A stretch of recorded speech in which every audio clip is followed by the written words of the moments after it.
You're listening to Inklings of Insight.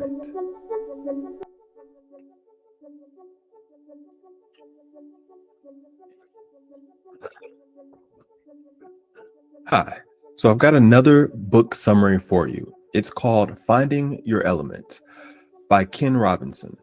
How to discover your talents and passions and transform your life. So, as you know, the series that we're currently working through is understanding your purpose and meaning. This will add a tremendous amount of balance and satisfaction and fulfillment to your life.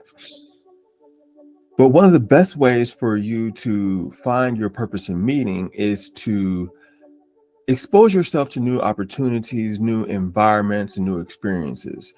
And by doing this, you give yourself the opportunity to understand and discover your aptitudes, the things that you're strongest at. You'll probably also discover your weaknesses, but the most important thing is that you expose yourself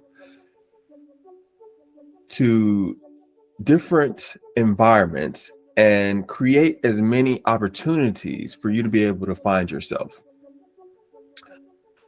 This is ultimately about stepping outside of your comfort zone, which is something that can be very, of course, uncomfortable, right? It can be unpleasant. And one of the things that I've discovered is that some of the things that we get our greatest growth from, development, and subsequently satisfaction from is challenging ourselves, pushing ourselves, and forcing ourselves to be uncomfortable, and sometimes putting ourselves in painful situations.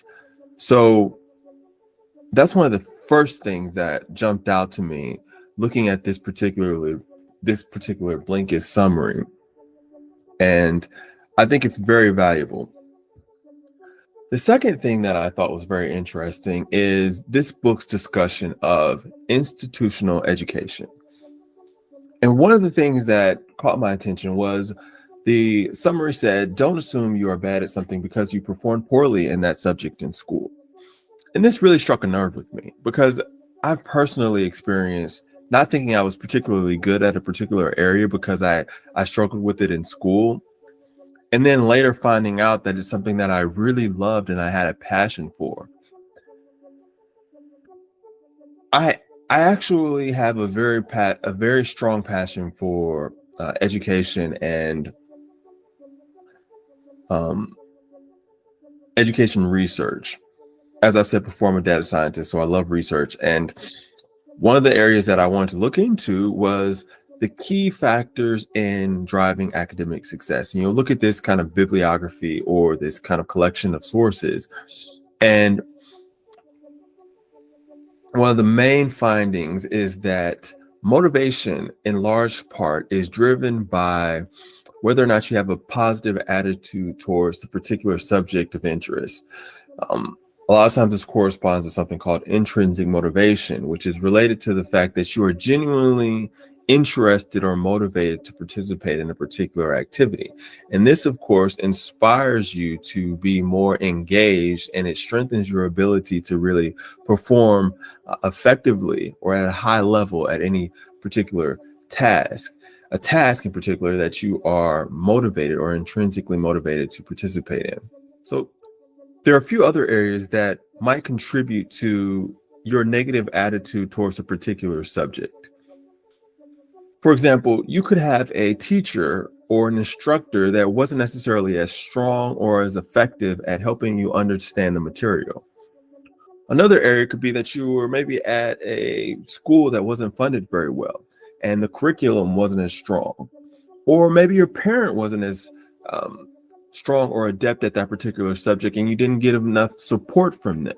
And all of these things could have possibly contributed to the fact that you didn't master the foundational level skills of the particular subject. All of these things could be negative contributors toward your feelings for the subject.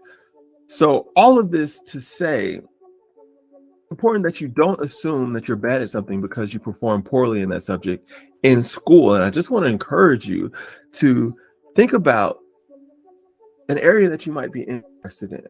And don't let the fact that you're not necessarily good at it stop you from exploring it.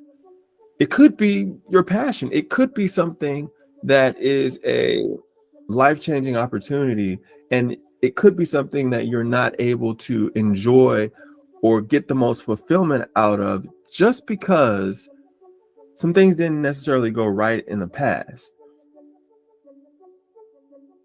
That being said, I want to encourage you on this journey as you're pursuing your purpose and your meaning to step out of your comfort zone, to explore and investigate areas that you might be actually passionate about, but you're simply not comfortable. You're simply not strong or confident in that area. But this could be an opportunity for you to take a closer look at it because you don't want to miss out on your calling. So check out this Blinkist if you get a chance. Again, called Finding Your Element by Ken Robinson. And take a look. As usual, best success.